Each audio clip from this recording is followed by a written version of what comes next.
और सुधांशु नाम के दो भाई थे। दिलीप की शादी कावेरी के साथ हुई और सुधांशु की शादी माया के साथ। शादी के बाद दोनों भाई अपनी अपनी पत्नी के साथ खुशी खुशी रहा करते थे। दोनों भाइयों के परिवार एक ही घर में रहता था, साथ में खाना, साथ में घूमना। कुल मिलाकर दोनों भाइयों का परिवार खुशहाल परिवार था। कुछ सालों के बाद दिलीप की पत्नी कावेरी को एक बेटा हुआ। भैया, आज मैं बहुत खुश हूँ, चाचा बन गया हूँ मैं। हाँ भाई साहब, इस बच्चे के घर में आने से तो रौनक आ गई है। मैं सबको बताऊंगी कि मैं तो चाची बन गई हूँ, चाची। तुम दोनों कितने अच्छे हो। हमारे बच्चे के आने से ऐसे खुश हो रहे हो जैसे ये बच्चा तुम्हारा ही हो। बस भैया, अब आपका बेटा इस दुनिया में आ गया ना, हम भी कोशिश करेंगे कि हमारा भी बच्चा जल्दी से इस दुनिया में आ जाए। और फिर आपका और हमारा बच्चा दोनों मिलकर दिन भर घर के आंगन में खेला करेंगे। कितना मजा आएगा ना। सच कहती हूँ माया, मैं भी उसी दिन का इंतजार कर रही हूँ जब तुम्हारी भी गोद भर जाएगी और मेरे बेटे को एक छोटा भाई या बहन मिल जाएगी। 1 साल बीत जाता है। दिलीप और कावेरी का बेटा अब 1 साल का हो चुका था, लेकिन सुधांशु और माया की कोई औलाद नहीं होती। माया, लगता है कि हमारी जिंदगी में बच्चे का सुख ही नहीं है। ऐसा क्यों कहते हैं? दिलीप भाई साहब का बेटा भी तो हमारा ही बेटा है ना। तुम्हारी बात बिल्कुल ठीक है माया, लेकिन फिर भी हमारा खुद का एक बच्चा होता तो कितना अच्छा होता। हाँ, कावेरी भाभी भी हमेशा कहती हैं उन्हें अपने बेटे के लिए एक छोटा भाई या बहन चाहिए। लेकिन देखिए ना, हमारी तो किस्मत ही कितनी खराब है। हमारे तो सारे ट्रीटमेंट भी फेल हो चुके हैं। डॉक्टर ने भी साफ साफ कह दिया है कि तुम कभी माँ नहीं बन सकती। वही तो सुधांशु, बहुत बुरी किस्मत है हमारी। लेकिन माया, हम अपनी किस्मत को इतना क्यों कोस रहे हैं? हम दिलीप भाई साहब के बेटे को अपने बेटे की तरह ही प्यार कर सकते हैं ना। हाँ जी, बिल्कुल सच कहा। मैं भी वैसा कर सकती हूँ। चाची हूँ, उसे छोटी माँ का प्यार नहीं दूंगी क्या? कुछ दिनों के बाद दिलीप का एक दोस्त दिलीप से मिलने के लिए आता है। अरे क्या बात है दिलीप, बधाई हो बधाई। और घर तो काफी बड़ा है तुम्हारा। वैसे तुमने अपने बेटे के बारे में क्या सोचा है? भैया, और क्या सोचेंगे, बस उसे पढ़ा लिखा कर अफसर बनाएंगे, उसकी पढ़ाई पर खर्च करेंगे। अरे भाभी, आपकी तो इतनी सारी प्रॉपर्टी है, आपको किस बात की चिंता? ले देकर एक बेटा ही तो है। अरे नहीं दोस्त, तुम गलत समझ रहे हो। इस घर में मैं और मेरा छोटा भाई दोनों रहते हैं। इस घर का आधा हिस्सा मेरे छोटे भाई का है। अच्छा, कितने बच्चे हैं तुम्हारे छोटे भाई के? भैया, उनके साथ ना कुछ प्रॉब्लम है। मेरी देवरानी कभी माँ नहीं बन सकती। अरे फिर किस बात की चिंता? अरे मैं तो कहता हूँ अपने बेटे के भविष्य के बारे में सोचिए ही मत। बस ये घर उसके नाम करवा दीजिए। देखिए, आपके भाई का भी कोई बच्चा नहीं है तो सब कुछ आपके बेटे को ही मिलना चाहिए। लेकिन ऐसा करना क्या सही होगा? अगर उनका बच्चा नहीं है तो क्या हुआ? ये घर आधा उनका है, उनकी जो मर्जी है वो करे। अरे कैसी बात करते हो? उनकी कोई औलाद नहीं है, वो क्या करेंगे प्रॉपर्टी अपने नाम रखकर? हाँ, वैसे भाई साहब आपकी बात तो बिल्कुल सही है। अब जो कुछ भी है वो हमारे बेटे का ही तो है। आखिर वही तो इस घर के वंश को आगे बढ़ाएगा। मैं कल ही देवर जी से बात करती हूँ। अगले दिन सुधांशु और माया, इधर आओ। तुम दोनों से एक बहुत जरूरी बात करनी है मुझे। बताइए ना भाभी, क्या बात है? आपको कहीं जाना है तो आप अपने बेटे को मेरे पास छोड़कर जाइए। मैं ही पूरा दिन रख लूंगी उसे। अरे नहीं माया, वो तो मुझे पता है। मैं किसी और चीज के बारे में बात करना चाहती हूँ। बताइए ना भाभी, क्या बात है? देखिए देवर जी, आपका कोई बच्चा है नहीं, लेकिन मैं जानती हूँ कि आप हमारे बेटे को अपने बेटे की तरह ही प्यार करते हैं। भाभी, बेटी की तरह नहीं, वो हमारा ही बेटा है। मेरे लिए तो वो मेरा ही बच्चा है। वही तो फिर क्यों ना ये सारी प्रॉपर्टी हम मेरे बेटे के नाम करवा दे, क्योंकि तुम्हारा हो या मेरा, हम सबका एक ही तो है बेटा। लेकिन भाभी, अभी तो वो सिर्फ 1 साल का है। अभी से प्रॉपर्टी उसके नाम करवाने का क्या मतलब है? देखिए देवर जी, जो काम जितना जल्दी हो जाए ना उतना अच्छा। आने वाले वक्त का क्या भरोसा। भाभी भरोसा क्यों नहीं, हम तो हमेशा आपके बेटे को माँ बाप की तरह ही प्यार करेंगे। हाँ लेकिन फिर भी मैं चाहती हूँ कि ये सारी प्रॉपर्टी मेरे बेटे के नाम हो जाए। अब मुझे नहीं लगता तुम दोनों को इसमें कोई भी परेशानी होगी, है ना?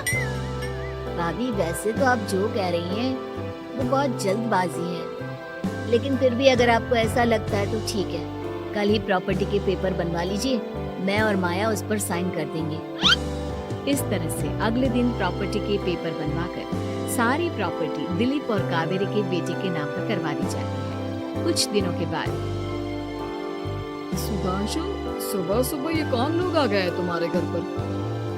भैया वो ऊपर वाला कमरा खाली पड़ा था ना, सोच रहा था किराएदार रख देता हूँ। लेकिन किराएदार रखने से पहले आपने हमसे पूछा भी नहीं।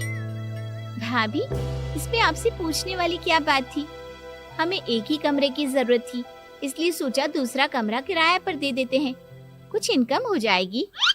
अरे माया, ये सारी प्रॉपर्टी अब मेरे बेटे के नाम पर है और यहाँ पर जो कुछ भी होगा उसके लिए तुम्हें मेरी या दिलीप की परमिशन तो लेनी पड़ेगी ना।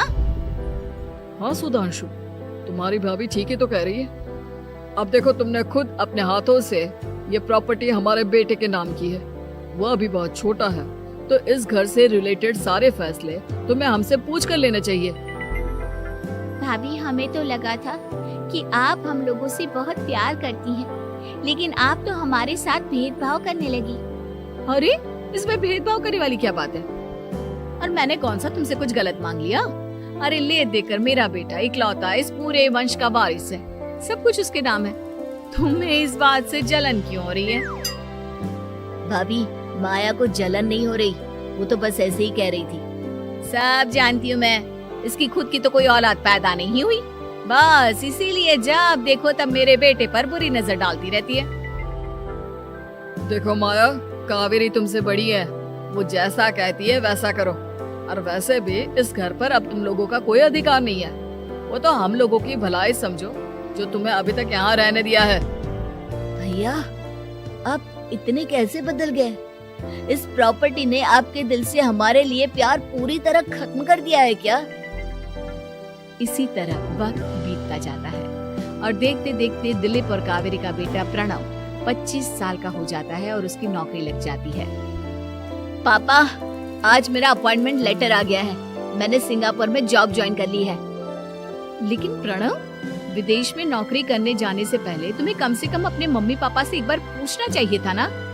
इसमें पूछने वाली क्या बात है माँ, मैं सिंगापुर जाकर जॉब करना चाहता हूँ तो करना चाहता हूँ। देखो प्रणव, हमने तुम्हारे लिए इतनी सारी प्रॉपर्टी यहाँ पर रखी हुई है, उन सब का क्या होगा? यहाँ रहो, बिजनेस करो। सॉरी पापा, मैं यहाँ रहकर कोई बिजनेस नहीं करने वाला, और ये जितनी भी प्रॉपर्टी आपने मेरे लिए संभाल कर रखी है ना, ऐसे ही किसी को दान में दे दीजिए, क्योंकि मैं सिंगापुर से वापस इंडिया आकर कभी नहीं रहने वाला। दिमाग खराब हो गया है तेरा, जानता नहीं तेरी वजह से हमने तेरे चाचा चाची से लड़ाई करके पूरा घर तेरे नाम करवा दिया था। हाँ तो ऐसा करने से पहले आपको सोचना चाहिए था ना। और मम्मा, मैं तो वैसे भी उस वक्त 1 साल का था, मेरा इस मैटर से कोई लेना देना नहीं है। कैसी बात कर रहा है ये लड़का?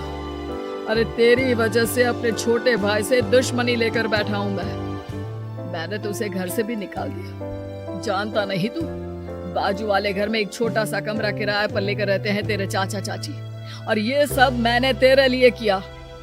देखिए पापा, आपने जो कुछ भी किया अपने लिए किया। मैंने आपसे कब कहा था कि मुझे ये प्रॉपर्टी और घर चाहिए? और वैसे भी अपने भाई के साथ इस तरह का बिहेव करके आपने कोई अच्छा काम तो किया नहीं। तू सही कह रहा है बेटा, हमने तेरे चक्कर में अपने छोटे भाई जैसे देवर और बहन जैसी देवरानी को इस घर से निकाल दिया। बहुत बड़ी गलती हो गई मुझसे। ठीक है मॉम, तो अब आप अपनी गलती सुधारो, लेकिन मुझे तो फॉरेन जाना है, मैं वहीं जाऊंगा। अब आगे क्या करना है ये आपका डिसीजन है।